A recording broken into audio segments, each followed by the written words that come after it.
الله وبركاته. معكم الاستاذ محمد حرار، برنامج دقيقه 90 مع الدراري ديال الاولى بكالوريا والثانيه بكالوريا. غناخذوا المغرب وناخذوا اهم المعلومات اللي غادي تفيدني اذا كنت كنقرا في الثالثه اعدادي او كنقرا في اولى باك او كنقرا في الثانيه باك. بالنسبه للمغرب، ان المغرب عرف واحد نظام الحمايه اللي كيتسمى كذلك بمعاهده فاس او كيتسمى معاهده حمايه اللي كان بالضبط يوم الثلاثاء 30 مارس 1912.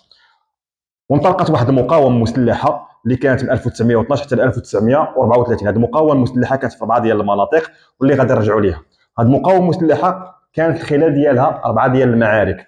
كانت المعركه الاولى اللي هي سيدي بوعتمر في 1912، وفي نفس السنه كان عندنا معاهده فاس اللي سميناها بنظام الحمايه اللي كانت بالضبط في الثلاثاء 30 مارس 1912. كذلك كانت عندنا معركه الهريب اللي كانت في 1914، ونفس سنه 1914 كانت عندنا ما يسمى باندلاع الحرب العالميه الاولى وبدايه المرحله الاولى من الحرب العالميه الاولى. عندنا كذلك معركه انوال اللي كانت في 1921، ونفس السنه كذلك كان عندنا ما يسمى بمؤتمر واشنطن اللي هو مؤتمر مهم في الحرب العالميه الاولى اللي بعد النهايه ديالها. عندنا كذلك معركه بوغافر اللي كانت في 1933، ونفس السنه كذلك كان عندنا وصول هتلر وهو الحزب ديالو النازي الى الحكم في المانيا، باش في 1934 غادي تحولنا المانيا الى دوله ديكتاتوريه لان هتلر جمع بين كونه مستشار وكونه رئيس، وهنا كان عندنا ظهور نظام الديكتاتوري. في قلنا المقاومه المسلحه في المغرب كانت من 1912 حتى 1934. هذه المقاومه كانت في الجنوب وبالضبط بزعامه احمد الهيبه، وكذلك كانت في الريف وبالضبط بزعامه محمد عبد الكريم الخطابي، وكذلك كانت في الاطلس الكبير والصغير بزعامه عسو بسلام، وكانت كذلك في الاطلس المتوسط بزعامه موحى اسعيد في قصبه وموحى وحمو الزياني في خنيفره.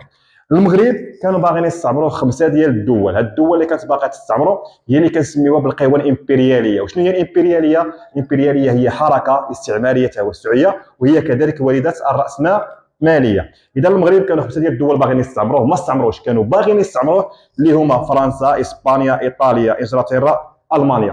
في الاخير غادي يستعمروا فقط فرنسا واسبانيا.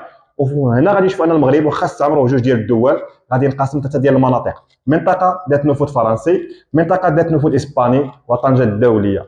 اما هاد 3 ديال الدول علاش مشاو؟ لان فرنسا دارت اتفاقيه وديه مع ايطاليا ومع انجلترا ومع المانيا. الاتفاق اللي دارت مع ايطاليا كنسميوه الاتفاق الودي الفرنسي الايطالي 1902 حول المغرب وليبيا. اتفاق ودي فرنسي انجليزي 1904 حول المغرب ومصر، واتفاق ودي فرنسي الماني حول المغرب وجزء من الكونغو في 1911. وغادي نعرفوا ان في 1908 شنو كان عندنا؟ عزل المولى عبد العزيز ومبايعه اخيه المولى عبد الحفيظ بيعه مشروطه. 1905 كان عندنا زياره غيوم الثاني لمدينه طنجه.